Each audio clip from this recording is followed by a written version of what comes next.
அல்லாஹுடைய தூதர் ஸல்லல்லாஹு அலைஹி வஸல்லம் இடத்திலே ஒரு நபித்தோழர் கேட்கிறார், அல்லாஹுடைய தூதரே, அல்லாஹ்விற்கு விருப்பமான செயல்கள் எது? அப்படி என்றால் இந்த செயலை செய்தால் அல்லாஹ் நேசிப்பான், அப்படி ஒரு செயலை எங்களுக்கு அறிவித்து தாருங்கள்.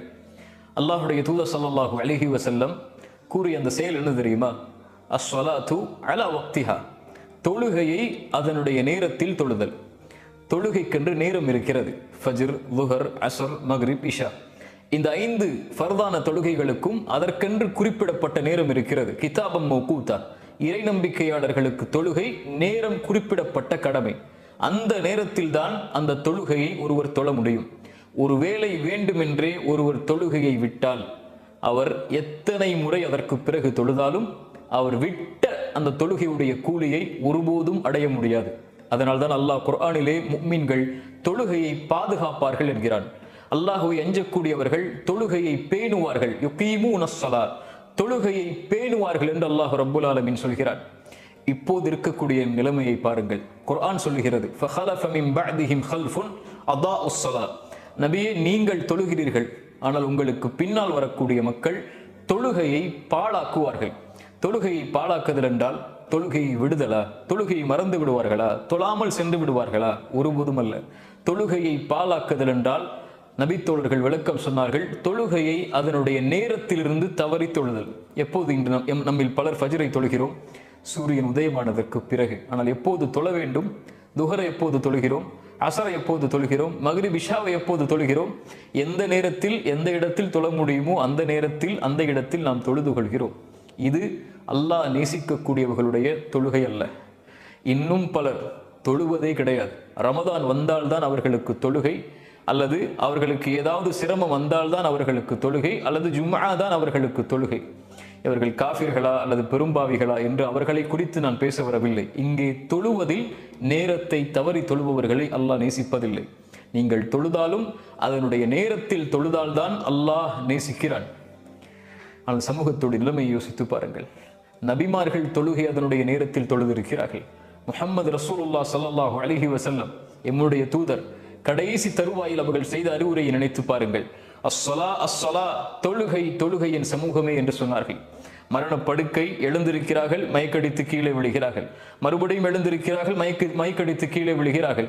ஒவ்வொரு முறை எழுந்திருக்கும் போது அல்லாஹுடைய தூதர் தன் மனைவியை பார்த்து கேட்ட கேள்வி, சமூகம் என் நபித்தோழர்கள் தொழுது விட்டார்களா என்று கேட்டார்கள். தொழக்கூடிய நேரம் முடியக்கூடிய நேரத்தில் தான் தன்னால் அந்த தொழுகைக்கு செல்ல முடியாது என்று உணர்ந்த அல்லாஹுடைய தூதர் கேட்டார்கள் ஆயிஷா அவர்களை பார்த்து, உங்கள் தந்தை அபூபக்கரை தொழுகை நடத்த சொல்லுங்கள் என்று. அல்லாஹு அக்பர்.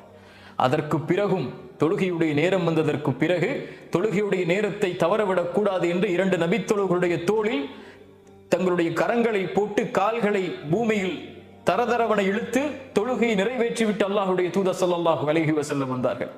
அல்லாஹுடைய தூதருடைய கடைசி பார்வை இந்த சமூகத்தின் மீது. அவர்கள் முடியாமல் இயலாமல் நோயால் அறையில் இருக்கிறார்கள். அபூபக்கருடைய தலைமையில் முஸ்லிம் சமூகம் தொழுகிறது. அனஸ் இப்னு மாலிக் சொல்கிறார்கள், அல்லாஹுடைய தூதர் அவருடைய அறையின் திரையை அகற்றி பார்த்தார்கள். சமூகம் தொழுகையில் இருப்பதை பார்த்து அல்லாஹுடைய தூதர் புன்சிரிப்பை செய்தார்கள். அல்லாஹுடைய தூதருடைய மகிழ்வு. முஸ்லிம் சமூகம் தொழுகையை அதனுடைய நேரத்தில் தொழுவதில். அல்லாஹுடைய தூதருடைய கோபம். ஒரு முறை அல்லாஹுடைய தூதர் ஜமாஅத்துடைய தொழுகைக்கு வருகிறார்கள். அப்போது பார்த்தால் நபித்தோழர்கள் வர தாமதமாகிறது. அல்லாஹுடைய தூதர் சொன்னார்கள், ஒருவரை பள்ளியில் இமாமாக நிறுத்திவிட்டு யாரெல்லாம் ஜமாஅத்துடைய தொழுகையை தொழுவதற்கு பள்ளிக்கு வரவில்லையோ அவருடைய வீடுகளை நெருப்பால் எரிக்க என் மனம் நாடுகிறது என்று அல்லாஹுடைய தூதர் ஸல்லல்லாஹு அலைஹி வஸல்லம் அவர்கள் சொன்னார்கள். அப்படி என்றால் நம்முடைய வீடுகள் எல்லாம் அல்லாஹுடைய தூதருடைய கரத்தால் நெருப்பால் எரிக்கப்படுவதற்கு தகுதியானவைகள். அல்லாஹ் பாதுகாக்க வேண்டும். அல்லாஹுடைய தூதர் ஸல்லல்லாஹு அலைஹி வஸல்லம் நபித்தோழர்களோடு தங்களுடைய மனைவிமார்களோடு அமர்ந்திருக்கும் போது அதான் சொல்லப்பட்டால் அங்கே இருப்பவர்கள் யாரென்றே தெரியாமல் எழுந்து பள்ளிக்கு தொழுகைக்கு சென்று விடுவார்கள். அல்லாஹுடைய தூதருடைய வழிமுறை. அல்லாஹு அக்பர் அல்லாஹு அக்பர் என்ற அதானுடைய சப்தம் கேட்டால் அவருடைய இதய துடிப்பு உலக தொடர்புகளோடு நின்றுவிடும். நின்று அல்லாஹுவோடு தொடர்பை ஏற்படுத்துவதற்காக பள்ளியை நோக்கி விரைவார்கள். ஒரு தொழுகையை விட்டு வெளியே வந்தால் அடுத்த தொழுகைக்கு பள்ளிக்கு எப்போது செல்வோம் என்ற இறை நேசத்தோடு அந்த நபித்தோழர்களும் அல்லாஹுடைய தூதரும் வாழ்ந்தார்கள். அல்லாஹ் அவர்களை நேசிக்கிறான். தொழுகை அதனுடைய நேரத்தில் தொழக்கூடியவர்கள். அல்லாஹ் அக்பர் என்று அழைக்கப்படும் போது அவர்கள் உணர்வார்கள், என் தொழிலை விட அல்லாஹ் அக்பர். என் படிப்பை விட அல்லாஹ் அக்பர், என் பொழுதுபோக்கை விட அல்லாஹ் அக்பர், என் செல்வத்தை விட அல்லாஹ் அக்பர், என் குடும்பத்தை விட அல்லாஹ் அக்பர், இந்த குடும்ப நிகழ்வை விட அல்லாஹ் அக்பர், எல்லாவற்றை விடவும் அல்லாஹ் அக்பர். அல்லாஹ் அழைத்து விட்டான். உலக தொடர்புகள் அப்படியே தரைமட்டமாக்கப்பட்டு அல்லாஹுடைய தொடர்புக்காக பள்ளியை நோக்கி அல்லாஹுடைய நேசத்தோடு ஒருவன் செல்வான்.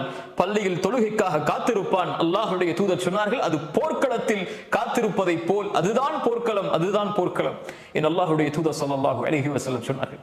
செயல்களில் அல்லாஹ்விற்கு விருப்பமான செயல் என்று அல்லாஹுடைய தூதர் ஜிஹாதை சொல்லுவதற்கு முன்னால் அல்லாஹுடைய தூதர் சொன்னார்கள், அஸ்ஸலாத்து அலா வக்திஹா, தொழுகையை அதனுடைய நேரத்தில் தொழுதல். அல்லாஹ் அப்படி தொழக்கூடிய மக்களாக என்னையும் உங்களையும் ஆக்கட்டும். அல்லாஹுடைய நேசம் அதை பெற்றுத்தரும்.